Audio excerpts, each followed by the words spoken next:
मित्रांनो नमस्कार. ॲडव्होकेट नरेंद्र माधव ह्या चॅनलवरती आपलं सहर्ष स्वागत आहे. मित्रांनो, मागील भागामध्ये आपण फ्लॅट खरेदी करत असताना, सदनिका खरेदी करत असताना घ्यावयाची काळजी, त्या अनुषंगाने असणारे महत्त्वाचे डॉक्युमेंट्स कोणकोणते तपासावेत हे बघितले. त्याचबरोबर कोणकोणत्या गोष्टी महत्त्वाच्या आहेत, कोणत्या गोष्टीची काळजी घेणं अपेक्षित आहे, ह्या अनुषंगाने आज आपण पुढील भागाकडे वळणार आहोत की कोणकोणत्या गोष्टी अजून कायदेशीरदृष्ट्या महत्त्वाच्या आहेत की ज्यामुळे विकासकाकडून ग्राहकाची, सर्वसामान्य माणसाची फसगत होणार नाही, ते सजग होतील, ते हुशार होतील आणि त्यांची फसगत न झाल्यामुळे जागो ग्राहक जागो जे आपण म्हणतो त्या अनुषंगाने प्रत्येक सर्वसामान्य नागरिक जागृत झाल्यामुळे त्यांची होणारी जी फसवणूक आहे ती थांबेल. तर आजच्या भागामध्ये आपण नवीन सदनिका, नवीन फ्लॅट खरेदी करत असताना अजून कोणकोणत्या गोष्टीची माहिती आहे त्या अनुषंगाने बोलणार आहोत.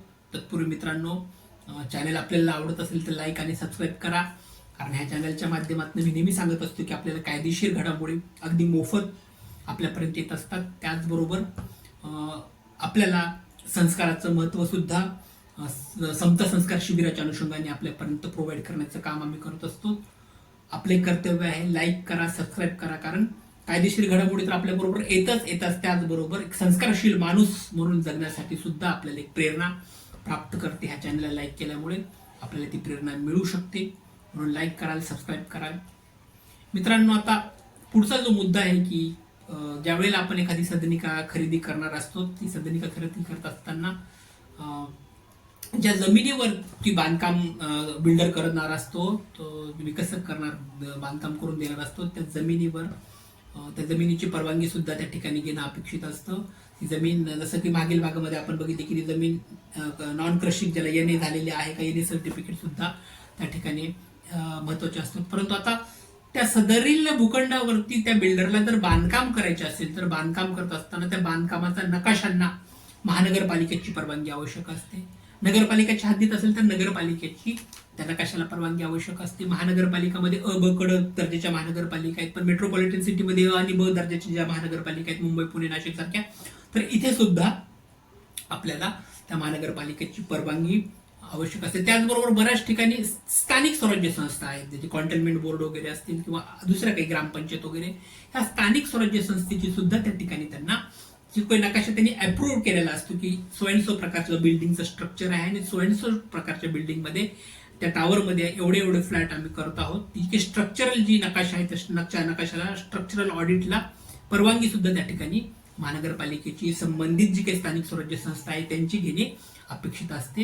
म्हणजे संबंधित एखादं जर प्राधिकरण असेल तर संबंधित प्राधिकरणाची सुद्धा रितसर परवानगी, मंजुरी घेणे अत्यंत आवश्यक असते.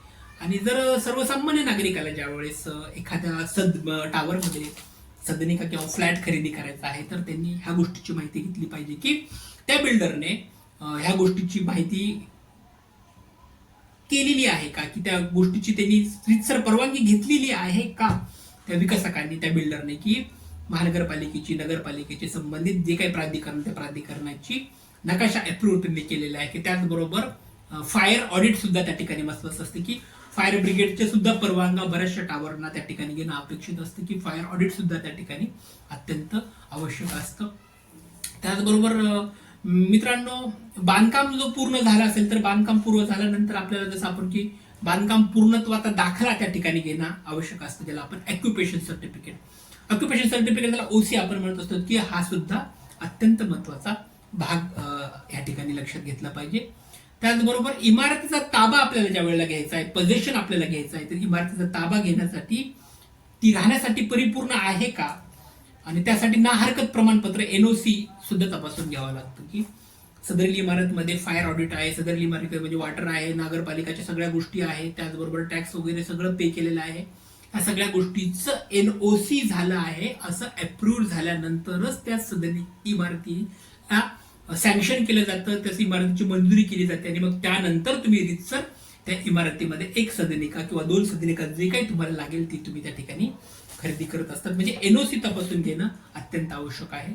त्याचबरोबर सदरील जी जमीन आहे, ज्या जमिनीवरती इमारत उभी आहे, त्या जमिनी संदर्भातील 7-12 तपासणे आवश्यक आहे. त्याचबरोबर इंडेक्स 2चा जो उतारा आहे, इंडेक्स 2च्या उतारावरील नोंदी सुद्धा मागील नोंदी तुम्ही बघितल्या पाहिजेत की 7-12 मधील भागीचे काही फेर आहेत ते तपासणं आवश्यक आहे.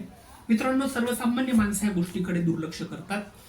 त्यांचा पूर्णपणे त्या बिल्डरवर ते विश्वास असतो की बिल्डरचं फार मोठं नाव आहे वगैरे वगैरे, आणि तो आपलं फसवणूक होणार नाही या अगदी सकारात्मक गोष्टीने ते फ्लॅट खरेदी करत असतात. परंतु बिल्डर किती जरी मोठा असला, रेरा रजिस्टर जरी असला, तरी आपलं पण एक कर्तव्य आहे की जी फ्लॅट आपण, जी सदनिका आपण खरेदी करतोय, ती फ्लॅट खरेदी करत असताना ज्या प्लॉटवर तो टॉवर आहे, ती सदनिकाची जी इमारत ज्या प्लॉटवर आहे, तो प्लॉट सदरील बिल्डरच्या नावाने आहे का, त्यातला जो 7-12 आहे तर आधीची जे कुणाकडनं तो त्या बिल्डरने विकत घेतलाय. बऱ्याच वेळेस हे होतं की मागील भागामध्ये मी जसं तुम्हाला सांगितलं की आदिवासी पट्ट्याची जमीन असेल, त्याचबरोबर शासनाची जमीन असेल, वन विभागाची जमीन असेल, हे हस्तांतर करत असताना ज्यावेळेस तुम्ही त्या बिल्डरला 7-12 व इंडेक्स 2च्या ज्या काही नोंदी आहेत त्या तपासून तुम्ही बघितल्या, तर तुम्हाला निश्चितच कळेल की मागील ज्या काही फेर आणि फार झालेले आहेत 7-12 वरती, ते फेरफारावरून तुमच्या संपूर्णपणे कायदेशीर गोष्टी आणि मालक हक्क त्याकडे तुम्हाला लक्षात येईल की सदरील 7-12 वरती त्याच बिल्डरचं नाव आहे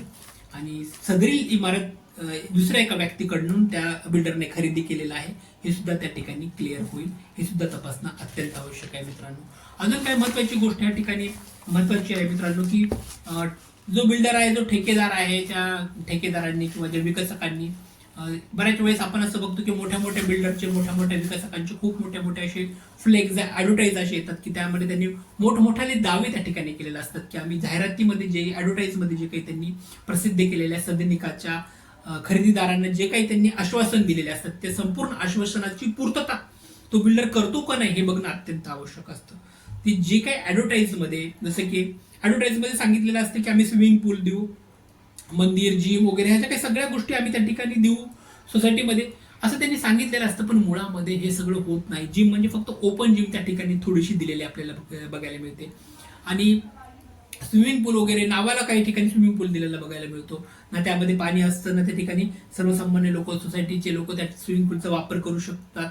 म्हणजे अशी सुद्धा फसगत त्या ठिकाणी होण्याची शक्यता असते. म्हणजे ज्या काही सुखसुविधा, जे काय अम्युनिटीज त्या बिल्डरने, ज्या टावरवाल्याने आपल्याला सांगितलेल्या आहेत, त्या बिल्डरने, ज्या विकासकाने संबंधित टावरमध्ये, संबंधित इमारतीमध्ये आम्ही तुम्हाला ह्या प्रकारच्या सुखसुविधा, ह्या प्रकारच्या अम्युनिटीज आम्ही तुम्हाला दिलेल्या आहेत, त्या सगळ्या अम्युनिटीजच्या कागदपत्राची सुद्धा पूर्तता तुम्ही करून घेतली पाहिजे की ह्या अम्युनिटीज आहेत, ह्या सुखसुविधा आम्हाला हे फ्लॅट खरेदी करत असताना मिळणार आहेत, ह्याची सुद्धा एक कागदपत्रावरती तुम्हाला त्याचा नोंदी असणं आवश्यक आहे. या संपूर्ण जे काही अम्युनिटीज बिल्डर तुम्हाला प्रोव्हाइड करणार आहेत, त्या बिल्डर तुम्हाला प्रोव्हाइड केलेल्या अम्युनिटीजची नोंद त्या कागदपत्रावर सुद्धा असणं आवश्यक आहे, म्हणजे तुमची फसगत होणार नाही. मित्रांनो, जर तुमची या ठिकाणी फसगत झाली तर तुमच्याकडे पुरावा, एव्हिडन्स राहणार नाही. जर त्या ठिकाणी नोंद नसेल किंवा करारपत्रानुसार त्या सगळ्या गोष्टी क्लिअरच नसेल, तर मग तुम्ही ज्या वेळेला कंझ्युमर फोरममध्ये जातात किंवा कोर्टामध्ये जातात, तर तुमच्याकडे प्रॉपर असा एव्हिडन्स नसल्यामुळे तुम्हाला तुमचं म्हणणं आहे, तुमचा जो बचाव पक्ष आहे, तो तुम्हाला चांगल्या पद्धतीने तुम्हाला त्या ठिकाणी मांडता येणार नाही, तुमच्या पक्षाची बाजू त्या ठिकाणी चांगली मांडता येणार नाही. म्हणजे तुमचा एव्हिडन्स जो आहे तो कॉन्क्रीट पाहिजे, पक्का पाहिजे, आणि तो पुरावा असताना जो जाहिरातीमध्ये ज्या काही गोष्टी, जे काही आश्वासने बिल्डरने तुम्हाला दिलेल्या आहेत, ते सगळ्याची पूर्तता बिल्डर करतो का, आणि त्या सर्व सुखसुविधाचा अंतर्भाव करारपत्रामध्ये जे ॲग्रीमेंट तुम्ही करताय त्या ॲग्रीमेंटमध्ये त्या सगळ्या गोष्टी आहेत का, ह्याची लेखी नोंद तुम्ही सुद्धा त्या ठिकाणी केला पाहिजे. मित्रांनो, घर खरेदी करत असताना बऱ्याचशा गोष्टी अभ्यासणं अपेक्षित आहे. एका व्हिडिओमध्ये हे सगळं शक्य नाहीये. पुढच्या व्हिडिओमध्ये आपण अजून कोणकोणत्या कायदेशीर गोष्टी घर खरेदी करत असताना, सदनिका किंवा फ्लॅट खरेदी करत असताना आपल्याला आवश्यक आहे, त्या अनुषंगाने आपण बोलणार आहोत.